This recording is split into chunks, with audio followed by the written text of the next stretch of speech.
From the dawn of time, all cultures have created stories to help explain the ultimate nature of things. And perhaps a new story is emerging in our time, one grounded in contemporary science and yet nourished by the ancient religious wisdom of our planet. What if the universe, even the Earth itself, has its own unique story to tell? One in which we play a profound role.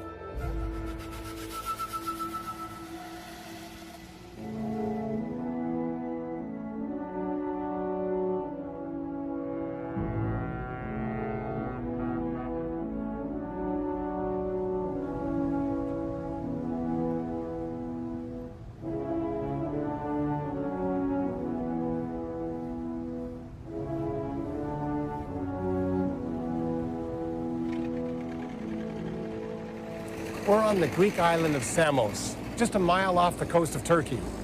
We could tell the story of the universe anywhere. Each place would offer its own unique possibilities for the telling. But we chose Samos because it's one of the great crossroads of human history. Europeans, Asians, and Africans have all made their way here.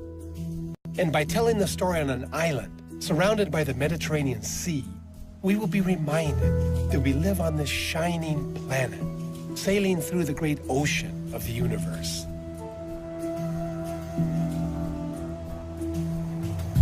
And there's another reason we have come to Samos, and that is because 2,600 years ago, Pythagoras was born here. Pythagoras, a mathematician and philosopher, was one of the first humans to realize that the harmonies and relationships in the universe could be given expression using numbers. The current of thought he generated led eventually to all of modern mathematical science. He was also a great teacher. In fact, legend has it that he invented the word philosophy, a love of wisdom.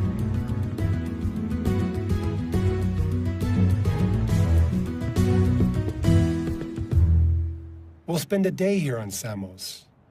Before the clock strikes midnight, we will have recounted the great events of our 14 billion year cosmic evolution. Our immense journey told in a single day on one of Earth's magical islands. How did it all start? An awesome question, certainly. But it appears there really was a beginning.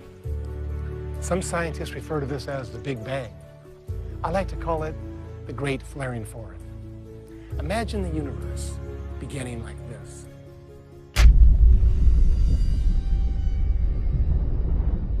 "14 billion years ago, everything in the universe, all the bright matter of the stars and galaxies, as well as all the dark matter no one has ever seen, all of it existed in a single point, so energetic it was trillions of degrees hot. Instantly, this micro-universe rushed apart, even faster than the speed of light. The discovery that the universe has expanded and is still expanding is one of the greatest of human history. The common understanding had been that the universe is simply a vast space in which things existed. Large things like galaxies and small things like atoms. Scientists knew that matter changed form in the universe, but everyone assumed that the universe as a whole was not changing. But no. The universe is changing, and has changed dramatically. The universe has a story, a beginning, a middle where we are now, and perhaps in some far distant future, an end.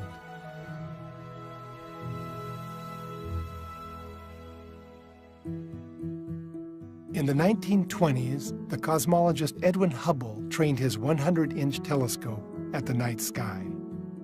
He was trying to determine if our Milky Way was the only galaxy in the universe. Not only did he discover the universe is filled with galaxies, he also determined that all of them are rushing away from each other. With Hubble's work, humanity learned that the universe began with a massive explosion that has been carrying the galaxies apart for billions of years.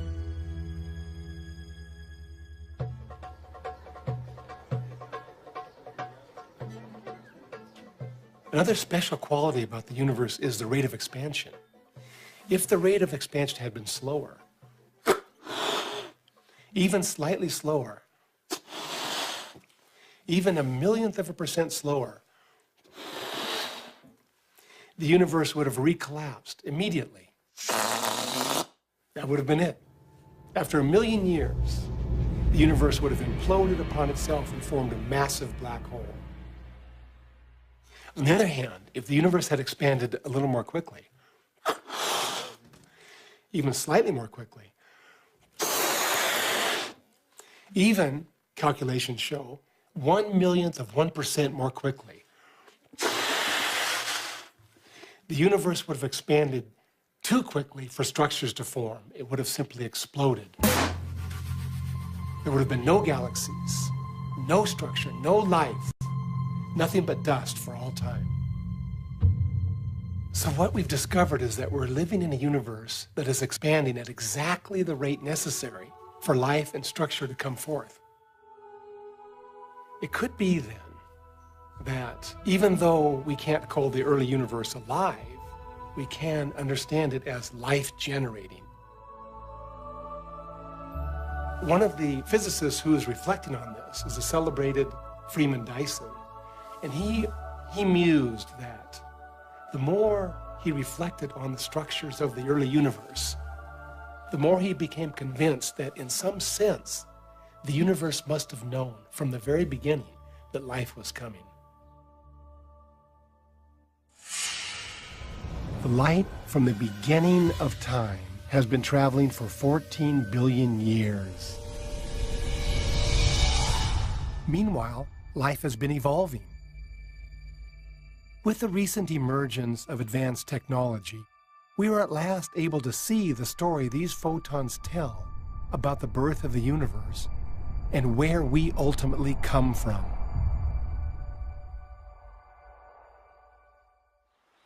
Morning on a Greek island is like the first day of creation. And wandering around here, you feel like the first person. Inevitably, humans would ask, what gave birth to all of this beauty? What was the form of creativity that brought this forth? Consider galaxies. What brought the galaxies forth? You know, even a century ago, this is hard to imagine. We didn't know if there were 2 galaxies in the entire universe. That was a main focus of attention among scientists. Now we know there are 100 billion, maybe even 1 trillion galaxies. What is the creativity that brought forth 1 trillion galaxies?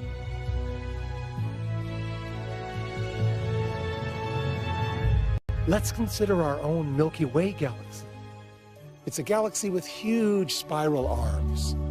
Now, when we first began to discover galaxies, we thought maybe these spiral arms were composed of physical matter, but actually it's much more interesting.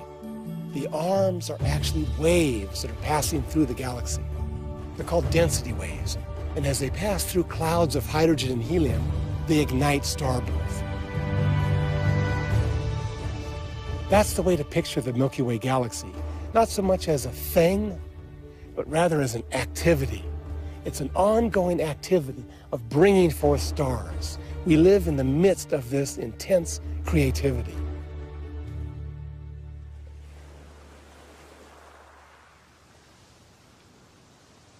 Come into this little church. I want to show you something.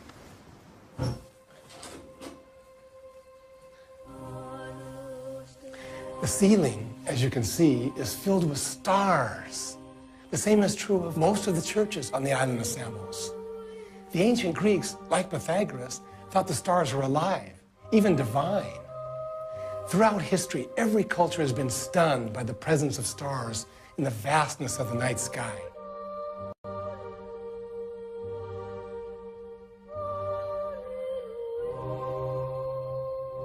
So deeply moved by the majesty emanating from the brilliance of the stars, we have built our lives around them. We've even organized entire civilizations upon their beauty and order. Here's the essence of the universe story. The stars are our ancestors. Out of them, everything comes forth. Stars are dynamic entities. They're born, they develop, they even die. Star birth occurs when gravity squeezes together a cloud of atoms so tightly that nuclear fusion ignites in the center. In the process, hydrogen fuses into helium.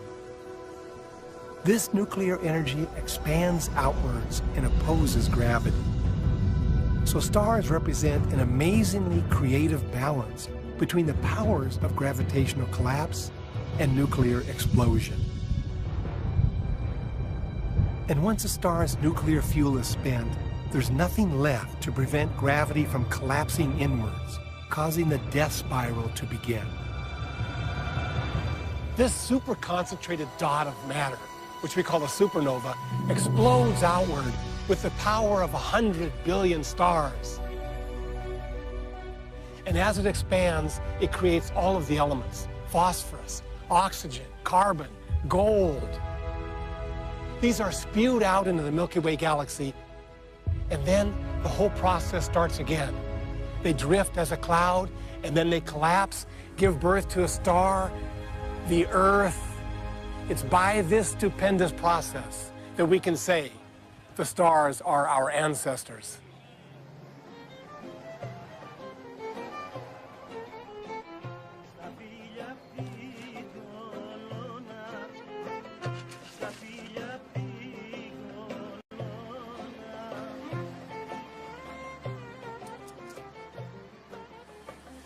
It's just such an amazing discovery.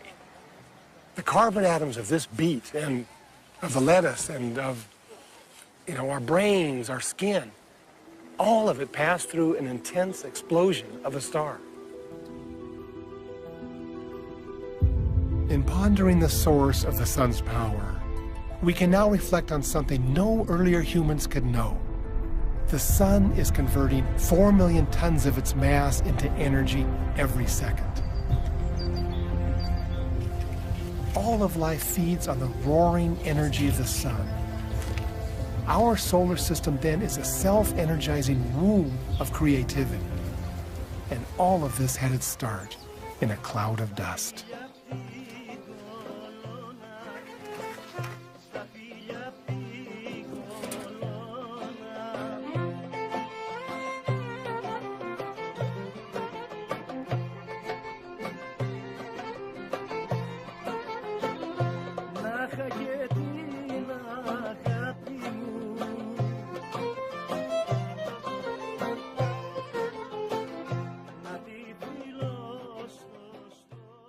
It was really difficult for humans to realize that we live on a planet circling a star.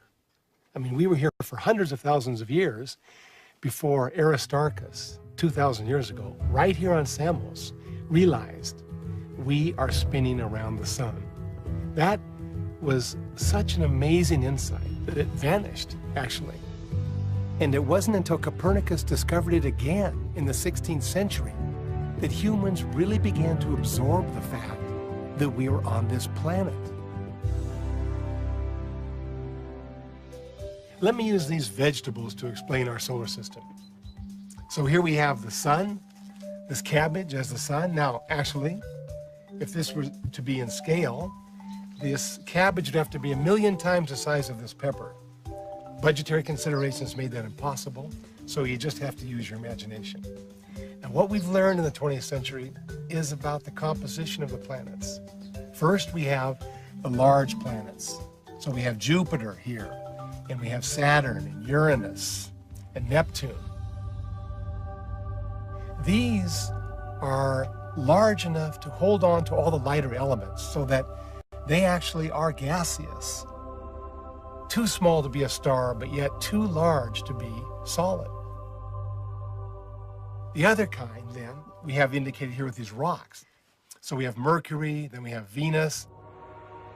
We jump over to Mars. These are the rocky planets, most of which are solid.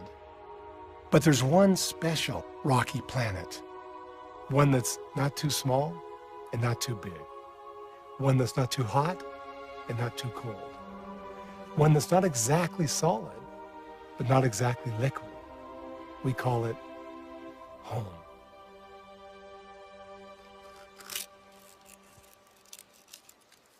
Earth is very much like an egg.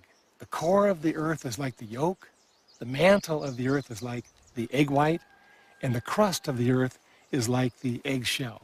What happens is that early on, when the Earth is in a molten state, all of the really heavy elements like iron and nickel sink into the core.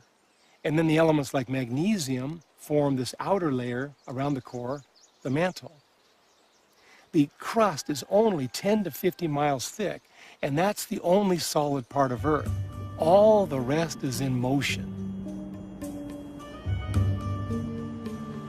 Plumes of molten rock will rise up from the mantle and harden into plates that form the crust.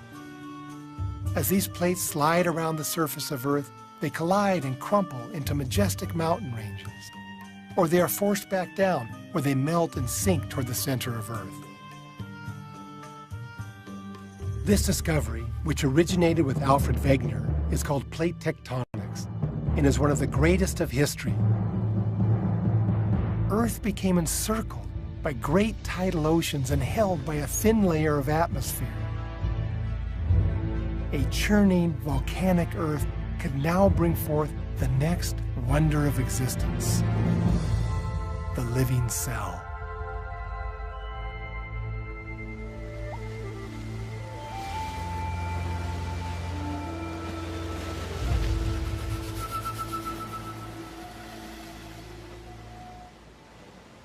How are we going to tell the story of life?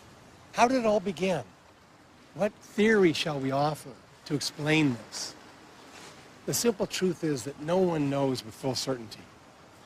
But even though the detailed explanation still eludes us, scientists have begun to approach the whole question of life from a radical new perspective, that of self-organization. You see, during the modern period, we thought of the world as machine-like, and then life was an accident. But now, with the work of a number of chemists, notably Ilya Prigogine, who won a Nobel Prize for this work, we are beginning to discover the active patterning in matter itself. It's intrinsic to matter. From this new perspective, life is not an accident. Life is inevitable. A planet reaches a certain complexity of its matter, and then life blossoms forth, quite naturally.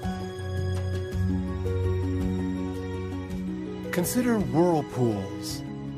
This spiral, swirling action can appear anywhere, so long as there is a body of liquid moving water.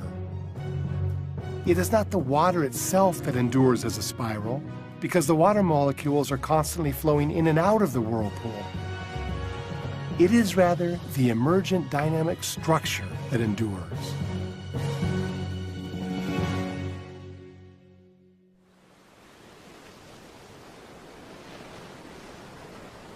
Such is the nature of life. The universe began as a great outpouring of cosmic breath, cosmic energy, that then swirled and twisted and complexified until it could burst forth into flowers and animals and fish and all of these elegant explosions of energy. But it's not just energy, and it's not just living energy. This is energy that is aware. By awareness or sentience, we mean something that is more than what takes place in the realm of elementary particles, and yet less than full human consciousness. So, where does such awareness arise? Some biologists are beginning to speculate that awareness has its foundation in the very self-organizing dynamics of the universe. For cell biologist Ursula Goodenough, this awareness is a kind of primitive discernment. And it reveals itself especially in the membrane of each cell, that thin, skin-like layer that covers every cell.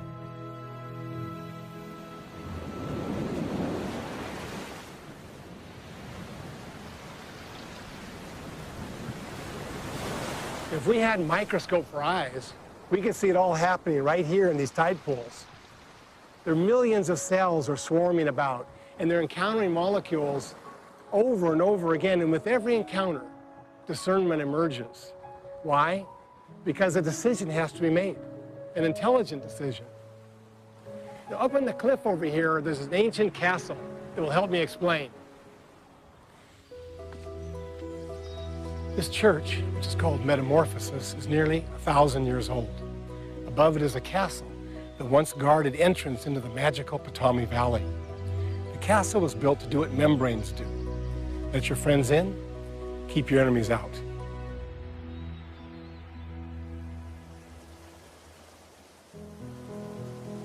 The ongoing creativity of the universe is seen in the complex development of life itself. After it had circled the sun for hundreds of millions of years, Earth's most primitive organisms developed molecules that would resonate with the sun.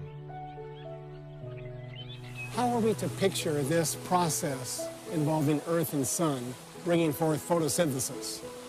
As an engineering project? I guess. But try a new metaphor. Imagine two lovers longing for each other. What is it they truly desire?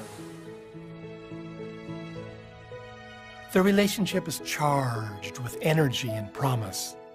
There's the sun exploding with brilliance. There's the earth basking in the sun's rays. But Earth is not passive. Earth's systems attune to the sun, changing their molecular structures in order to draw in light and convert it to food. As the complexity of life deepens, entwinement itself also deepens.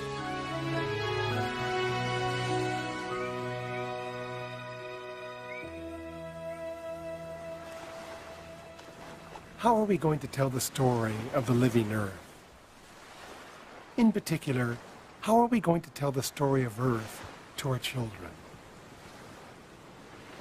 This is especially important because in the last couple centuries, we have learned more about the Earth than in perhaps the previous 100,000 years. So the question is, how are we going to convey that, the essence of that, to the next generation? One thing is completely clear. The Earth is very different than what we thought. The Earth is not a platform. It's not a background.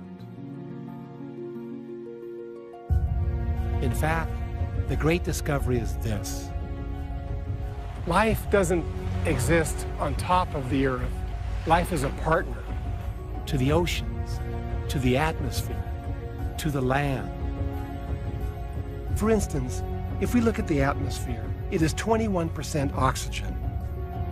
This makes us unique among all the known planets. The only reason we have oxygen in our atmosphere is that life is pouring it forth each day. So the very composition of our air reflects the fact that life is here. In that sense, life is woven into the atmosphere. But an even more radical hypothesis is beginning to emerge in the minds of some scientists. Perhaps Earth is not only an integrated system. Perhaps Earth somehow maintains itself so that life can flourish. Consider temperature. Life only exists in a very narrow band of temperature. So something like this temperature has been true of Earth for 4 billion years. Now, scientists originally thought this was because the Earth just happened to be 93 million miles away from the Sun. But during the 1950s, we learned about the fusion processes taking place in stars. And so now we know the Sun's temperature has increased by over 25% over the last 4 billion years. Which means, somehow, Earth has had to adapt itself to maintain that stable, narrow band of temperature. How? We know some of the details. Early Earth had 1,000 times the carbon dioxide as present-day Earth. So during that time, the Earth system has drawn the carbon dioxide out of the atmosphere, forming, for instance, the shells of marine algae. And then when the marine algae die, the shells go to the bottom of the ocean. So more and more carbon dioxide is taken out of the atmosphere, which enables the Earth to cool down while the sun heats up. But the question returns, is all of this being organized by the Earth as a whole so that life could flourish? If that's the case, then the atmosphere is not just stuff. It's something like A membrane. And we are not living on an Earth, we are actually participants in a vast, intricate system that is something like a living cell. A living cell has the power to learn through time. This is what distinguishes the first cells from all the other beings that existed prior to life's emergence. A star, for instance, has the power to organize itself for billions of years, but throughout that time it never needs to learn anything new. Life learns, for life can adapt itself to new situations by changing its form and by remembering these changes. Life remembers the past by storing information in its DNA molecules. It is this power of memory encased in each living cell that enables life to learn and thus evolve. One of the ways in which to understand the nature of life's memory is by using the ideas of the mathematician and philosopher Pythagoras. You know, a number of Pythagoras' ideas were revolutionary. And like a lot of revolutionary ideas, they weren't that popular. In fact, Pythagoras had to hide from the tyrant Polycrates, who was in charge of Samos. And tradition has it, this is where he hid, right here, halfway up the mountain, in the cave there. One of Pythagoras' central convictions was that the essence of life is not air or water or fire as the other Greek philosophers taught. Rather, the essence of life is number, pattern. It seems such an odd idea. I mean, life is so sensuous, it's so complex, so rich. How can the essence of that be something abstract like number or pattern? It is precisely this deep connection between life and pattern that enables life to remember its crucial achievements. That's what DNA does. In the precise sequence of the nucleotides, DNA holds the essence of life. Life did not hand down the actual molecules to my body. Instead, life handed their essence in the form of genetic information. Because of this, our bodies can come alive 1,000 different ways each day. Life has learned to learn.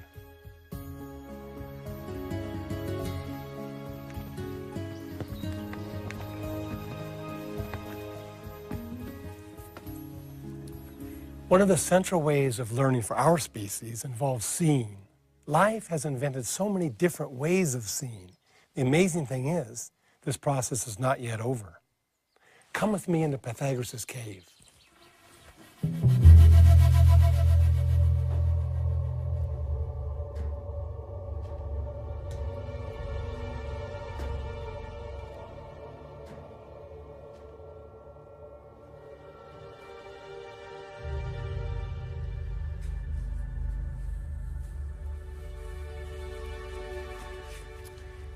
Beginning billions of years ago, the earliest cells began to develop a sensitivity to light. They could sense it and move toward it.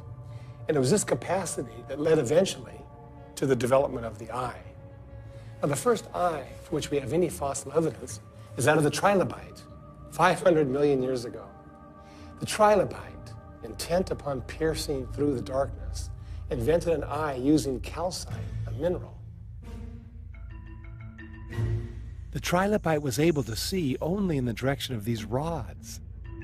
A primal form of seeing that proved so successful, we find it even now in the compound eyes of flies and lobsters. An entirely different form of seeing was invented by the worms and carried forward by the fish. This type of eye is the one we know best, for it's the one we inherited. The water-based eye. Even after 500 million years, eyesight continues to evolve. In humans, power of seeing deepens with a new kind of sight, insight. We see on the inner screen of our imaginations. Life has learned yet another way of seeing, one with the power to transform everything. With this new way of seeing, we find ourselves blinking in a thrilling and yet unsettling light. Rooted in the center of immensities, we open our eyes and see each thing anew, each thing ablaze with a cosmic creativity, billions of years old.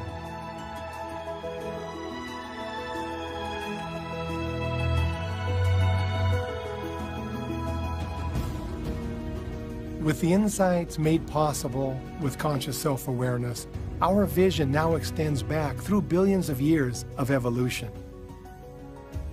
We see not only the scurrying spider, but the entire cosmic journey layered into the spider's body, including even the distant stars, out of whose explosions its molecules were constructed.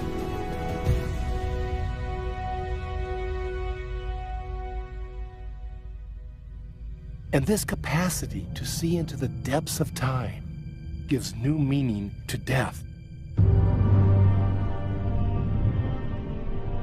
The universe throughout space and time is filled with violence and chaos.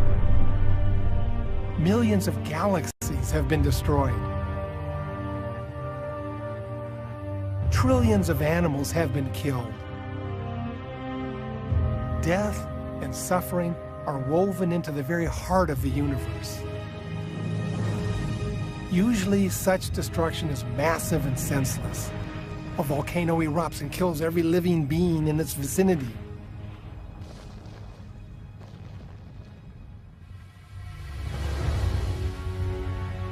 But it can also happen that dealing with death leads to more complex, coevolutionary relationships. For a rabbit, an eagle wears the face of destruction. But in this relationship, the eagle develops more acute eyesight, and the rabbit develops greater speed for escape.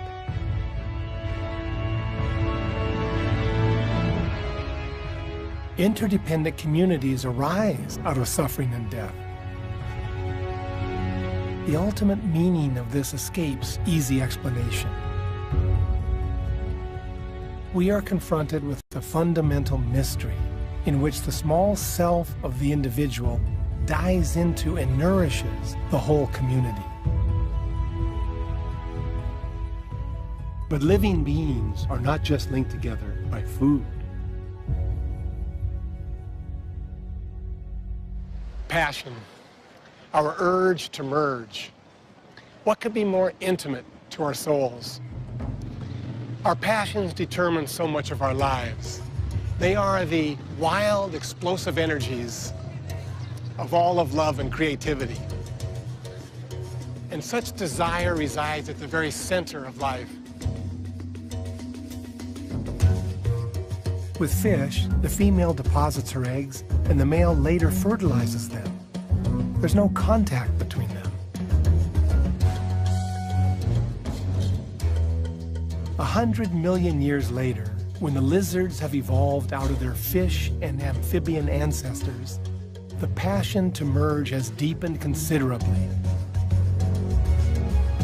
With mammals and birds, passions reach yet a new crescendo. Not only are they able to commingle as one body, they can become so profoundly bonded they remain in a relationship their entire lives.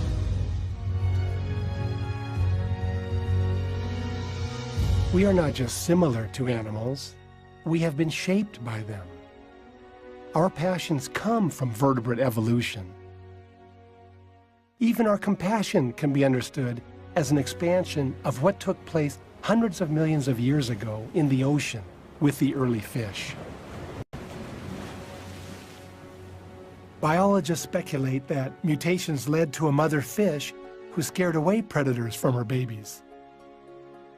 This behavior was new at that time. What was more common among fish back then was a mother who ate her young.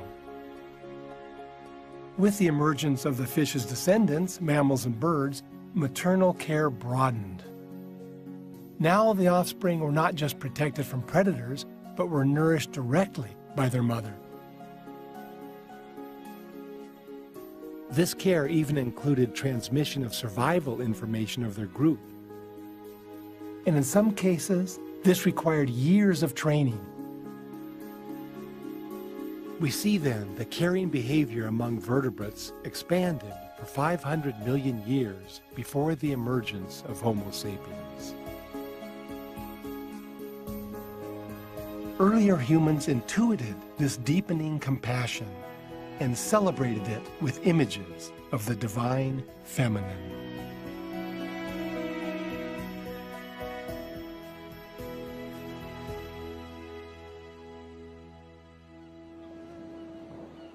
As we enter into evening here on Samos, we approach one of the deep mysteries at the center of every traditional cosmic story: the nature and ultimate meaning of the human.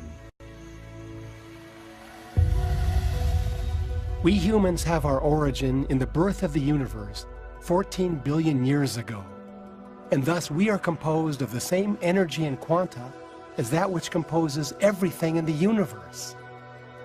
And we follow from the first cell, emerging 4 billion years ago. So we're genetic cousins to every living being. So what is distinct about us? What is uniquely human?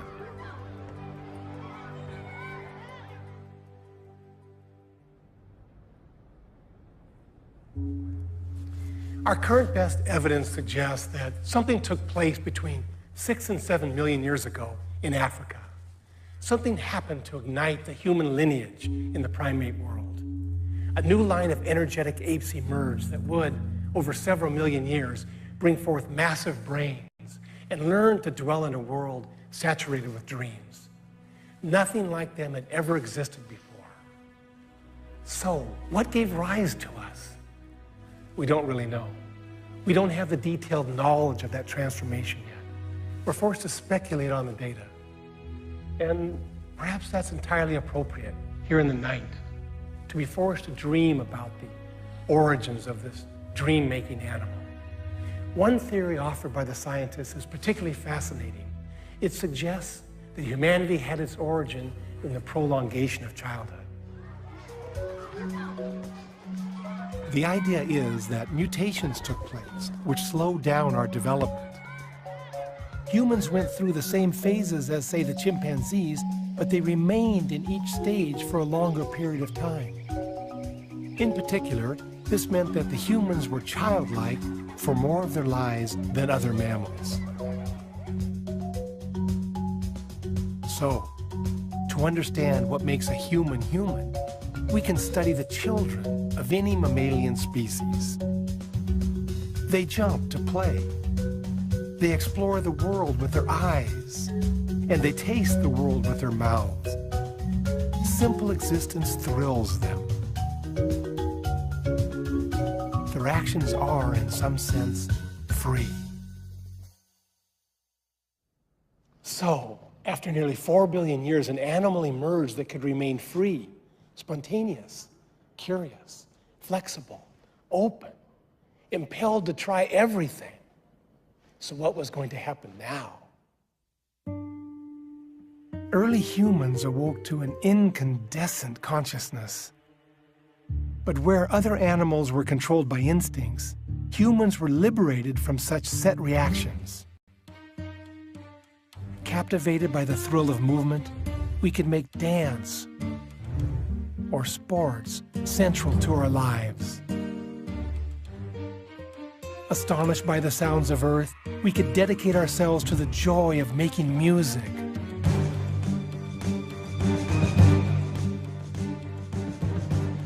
Or making love.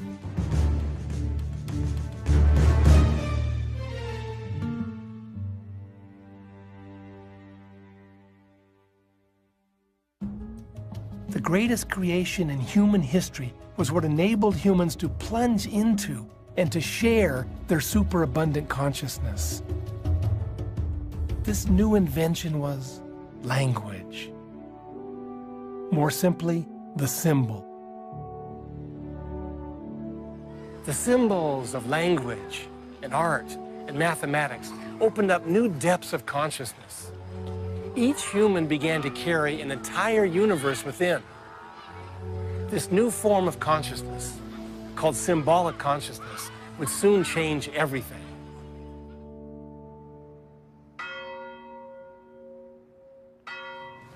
A crucial step in the process of becoming human was learning to externalize consciousness, to represent in the physical world what we had experienced within.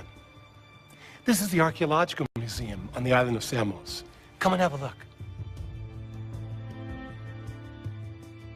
By creating marks on bone or in wet clay, humans invented a way to fix their knowledge into an enduring form outside of themselves.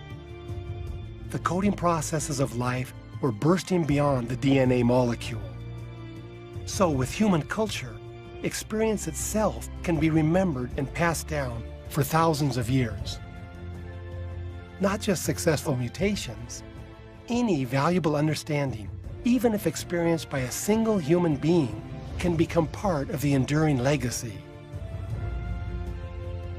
Works of the mind and spirit flowed into Samos from every direction of the ancient world, from Athens and Mesopotamia, as well as Spain, Egypt, Persia. You know, in the early universe, concentrations of matter led to the emergence of galaxies, and something similar was going on here. In Samos and in other cities, we find a concentration of symbolic constructions. What does this mean, really? It means that rare insights and deep feelings from around the planet and from different eras of time are all folded together here. Out of this powerful alchemical mixing, human consciousness complexified into new forms.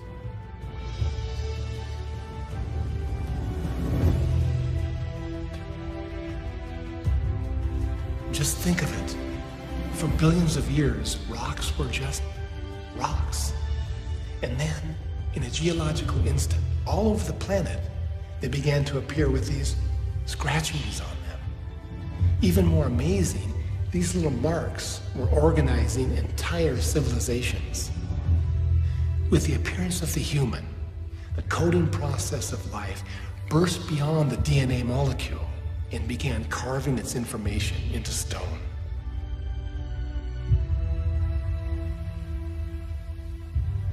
Symbols not only enabled humans to accumulate knowledge through millennia, they also offered a final and explosive possibility for human emergence.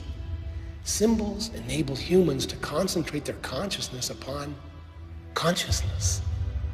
This was a development with magnificent and yet unexpected consequences. Like a magnifying glass focusing the sunlight upon a leaf, symbols set fire to human possibility that had slumbered for 100,000 years. Look at this colossal form. It's almost 15 feet high. Now imagine dozens of such statues. As the Greeks moved and lived among them, their self-conceptions would be changed. They would begin to imagine they were godlike, capable of anything. Such systems we call in science self-amplifying loops. Consciousness giving birth to symbols, which then magnify consciousness. In this way, humans were not simply evolving. They were consciously participating in giving birth to themselves. And what was coming forth was a planet-altering species. For this activity was taking place not simply here on the ancient island of Samos, but actually throughout the planet, in every civilization. Supercharged with confidence coming from the reverberations of such symbols, human presence burst forth and altered the very face of the planet. Pyramids rose up from the African desert. Ancient rivers were diverted. Land as large as the eye could see was watered by irrigation systems. Even the forests scattered across the oceans in the form of sailing vessels. For the first time in Earth's history, seeds were not subject to the vagaries of climate, but received their watery nourishment with the precision and inevitability of logical thought. Soon, even the inner order of the seeds was captured by the science of genetics. What does it mean when even the seeds begin to live not just in the earth, but in an earth shaped by human consciousness?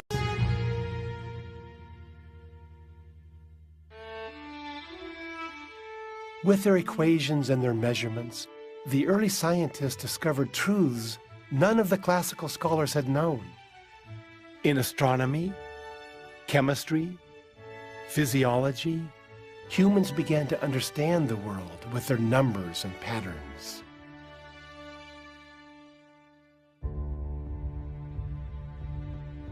The defining characteristic of this new modern form of consciousness was the decision to employ our science and technology to control nature for our own use.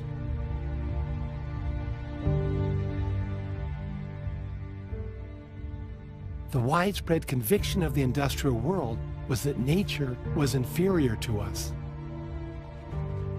Such a worldview in which only humans have sentient feelings allowed all of nature to become nothing more than a resource we could exploit in any way we wished. Even René Descartes, the most significant philosopher of the modern age, believed that when animals made crying sounds, they were not suffering, they were simply malfunctioning machines. Humans were gaining control of Earth's processes. And to what purpose? To create a better world, to eliminate hunger, to provide for our children, to have fun.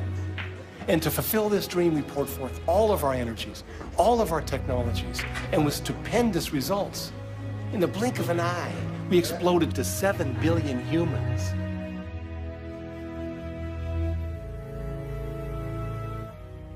The irony of it all. Housing and feeding this many humans has already gutted our oceans and forests. We've ended up achieving something like the opposite of what we dreamt of. It's not just that we're using up all the energies of Earth. It's much deeper than that. We're changing life's dynamics, and in an irreversible way.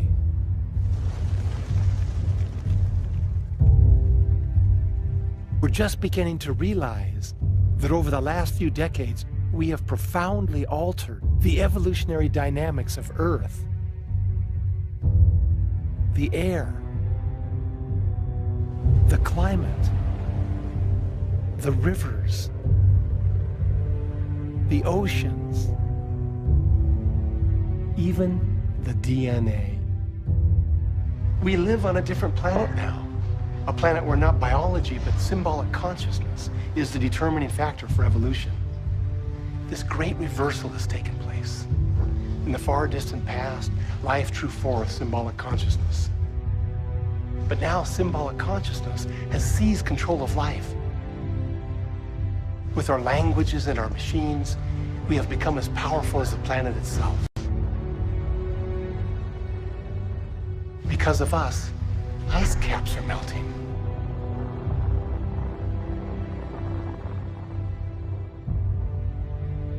Because of us, coral reefs the size of mountains are bleaching white. But nothing shows this disaster more clearly than life itself. Because of us, thousands of species are going extinct each year. Nothing this devastating has taken place on Earth since the extinction of the dinosaurs 65 million years ago. We are faced with a collective challenge no previous generation even contemplated.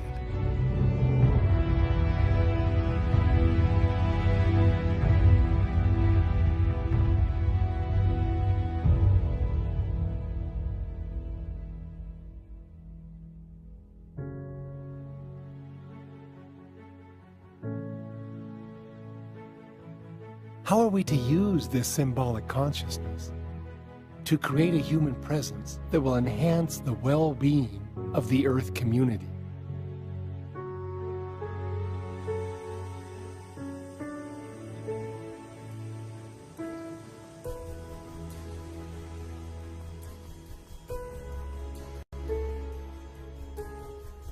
we are beginning to understand the profound powers of the universe.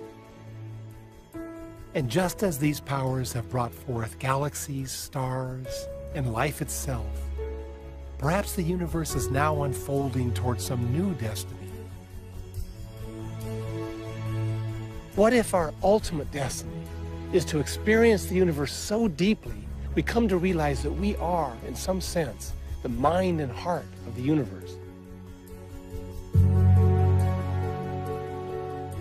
Our deepest yearning is for a wholehearted participation in this flourishing. As we float in the midst of such mysterious immensities, is there any deep wisdom that might help us align our consciousness with the grain of cosmic evolution? Wonder will guide us. The human species has a genius for becoming astounded by almost anything in the universe. What can this mean? The body of the universe gave birth to our bodies. The self-organizing dynamics of the universe gave birth to our minds. We belong here. We've always belonged here. These deep discoveries of science are leading to a new story of the universe. It's a story that can be summarized in a single sentence. Over the course of 14 billion years, hydrogen gas transformed itself into mountains, butterflies, the music of Bach, and you and me. And these energies coursing through us may indeed renew the face of the earth.